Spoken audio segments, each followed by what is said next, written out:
Okay, let's look at dividing a polynomial by a binomial, so polynomial by two terms. When you're dividing like this, you actually have to use long division. And so before we do this with a polynomial, I'm going to remind you what this looks like in general, in case it's been a little while. So let's do something really easy just to remind you of the basic steps. If I'm dividing 2 into 126, remember we always start with this 2 divided in the first number into 1, and that's no. So then you go to the next 2, does 2 go into 12, and that's yes. How many times? 6. So that 6 has to go above the 2, the last digit that you divided into, so not above the 1.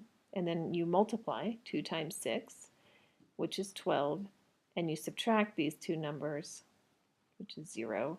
Then you bring down the 6. 2 goes into 6 3 times, right? And you would multiply those and subtract. And you would have no remainder, so we were done. So that's a general reminder of what division is like. So let's go ahead and do this here.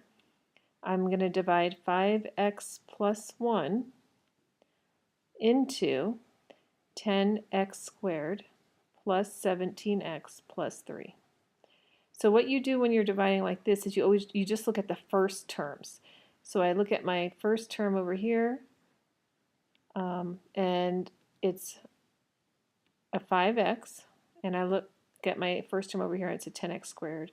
And what you're asking yourself is, what do I have to multiply 5x by to get 10x squared?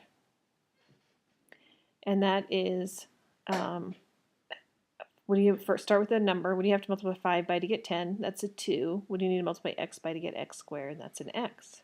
So I'm multiplying by 2x. So I'm going to write that up here. Now I have two terms here, which means I'm dividing into the first two terms here. So that 2 and that x needs to be up here, above the 17x. So I'm multiplying, just like in long division now, I need to multiply 5x plus 1 times this 2x.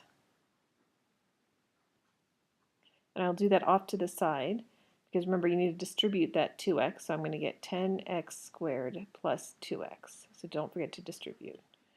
So I'm going to write that below here. And then just like long division, I'm subtracting. But remember, I'm subtracting this whole thing. So you have to be really careful with your signs when you're doing this. So when you're subtracting this whole thing, really what that means is you need to switch your signs.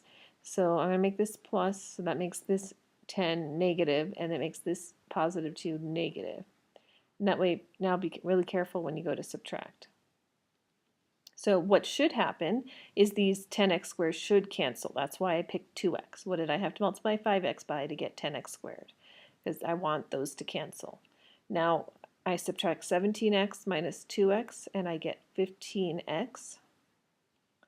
Okay, at this point, I'm now going to bring down the 3.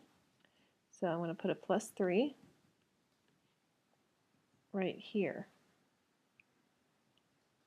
Okay. Now we're going to do the same thing again. I'm just going to look at the first term. So I have a 5 and I have a 15. And I'm going to say, what do I have to multiply 5x by to get 15x? Well, that's just a positive 3.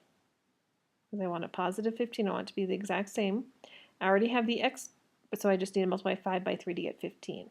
So again, do that multiplication over here on the sides, 3 times 5x plus 1, distribute, and you get 15x plus 3. So that's what I'm going to write here. Okay. And remember, same thing, I'm subtracting, which means I need to switch my signs. This becomes plus, negative, negative. And what happens when I do that, the 15x's cancels like they're supposed to, but the 3's also subtract and are 0. So that means I have no remainder. So 5x plus 1 goes into 10x squared plus 17x plus 3, 2x plus 3 times. This is my answer. And the way I could check it actually is if I multiplied 5x plus 1 times 2x plus 3, I should get the 10x squared plus 17x plus 3 as my answer.